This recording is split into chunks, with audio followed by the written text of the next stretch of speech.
మౌనానికి తీయని స్వరంతో ప్రాణం పోసే స్వేచ్ఛనిచ్చే గాయని చిరంజీవిని సోదరి మధుప్రియకి ఈ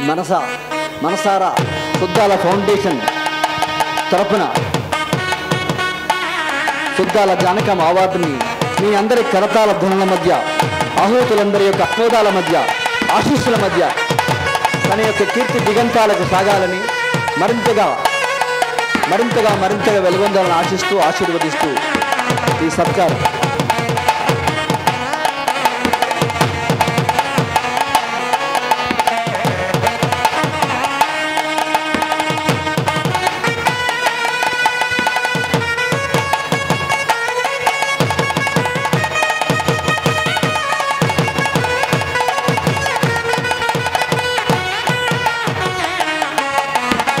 ఇప్పుడు చిన్నారి నిధి, లాలి నిధి, కలలకు నిధి